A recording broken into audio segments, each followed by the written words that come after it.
भजन कर। और जो उनके गुरु जी थे ना, तो इतना सुंदर कीर्तन हो रहा था, सब बच्चे कर रहे थे।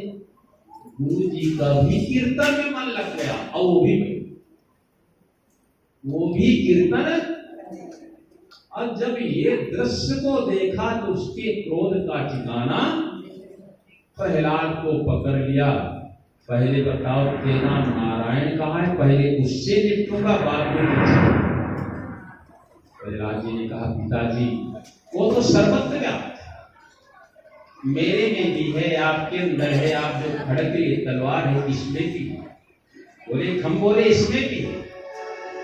उस खंभे में बांध दिया और बोले बता इस खंभे में है, तेरे बचा लेगा। बोले पिताजी तो सुनते मुझे दिखाई दे रहे इसमें है। बोले है। बोले हाँ। ऐसा तलवार मारा कि उस खंभे के 2 टुकड़े, और वहीं से नरसिंह भगवान प्रकट हुए।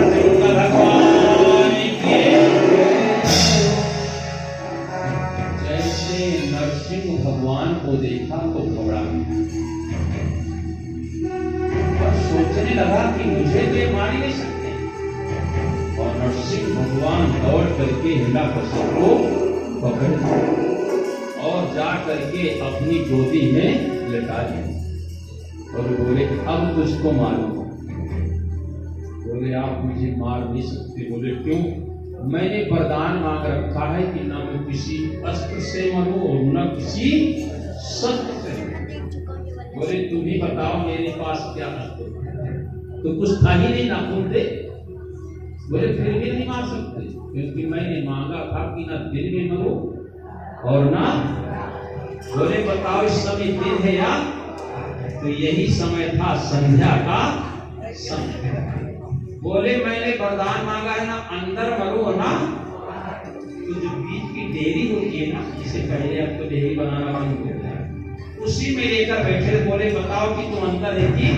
तब देखा कि ना मैं अंदर हुआ ना, मैं तो डेरी बैठा हूं। बोले फिर भी नहीं मार सकते, क्योंकि मैंने वरदान मांग रखा है, ना देवताओं से मरूंगा, ना राक्षसों से, न किसी जानवर से, न मनुष्य से। बोले अच्छा बताओ कि मैं क्या हूँ? तो ऊपर से नीचे देखा। बोले बाप रे बाप, ऐसा तो मैंने सुना है, ना कुछ जानवर हो ना। बोले फिर भी नहीं मार सकते, क्योंकि मैंने भगवान ब्रह्मा जी से वरदान मांगा था कि आपके बनाए हुए 12 महीनों में मेरी मृत्यु।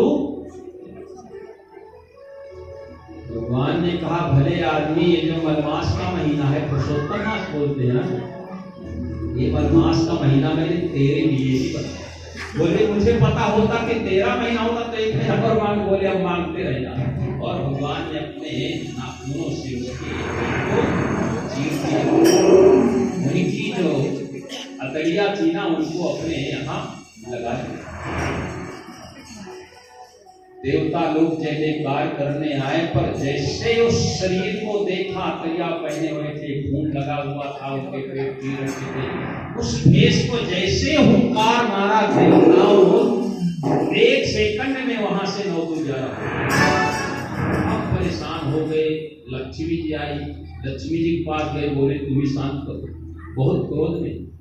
लक्ष्मी जी ने कहा चिंता मत करो, मुझे तो देख कर वो मुस्कुरा देते, एक बार कहोगे ना उनका क्रोध। बोले चलो लक्ष्मी जी आई, जैसे लक्ष्मी जी को देखा तो लक्ष्मी जी 1 मिनट में वहां अपने स्वर्ग चली गई। बोले ये मेरे पति नहीं हो सकते, ये मेरे पति। फिर नारद जी प्रहलाद जी के पास गए, बोले तुम ही इनके क्रोध को, जैसे प्रहलाद जी जाते हैं तो प्रहलाद जी को गोदी ले जाती है और उनके शरीर को अपनी जीभ से चाटने लगते। जैसे प्रहलाद मुझको आने में बड़ी देर होगी, क्षमा करो, तुम्हें बहुत कष्ट मिला, जो चाहो मांगे। प्रहलाद ने कहा मैं ये मांगता हूं कि मेरे पिताजी ने आपको बहुत गालियां दिया, तो इनकी दुर्गति न हो।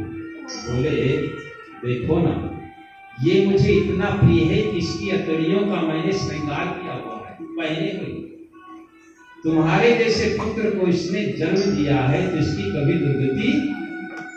एक बेटा यदि भगवान का भक्त हो जाता है तो 21 कुलों का उद्धार करता है, 7 कुल अपने कुल के, 7 मामा के और 7 ससुराल के, 21 पीढ़ियों का उद्धार करता है। तुम्हारा पिता तो बड़ा भाग्यशाली है। और वहां फिर अनंत आशीर्वाद देकर के नरसिंह भगवान अदृश्य हो जाते हैं। बोलो नरसिंह भगवान की।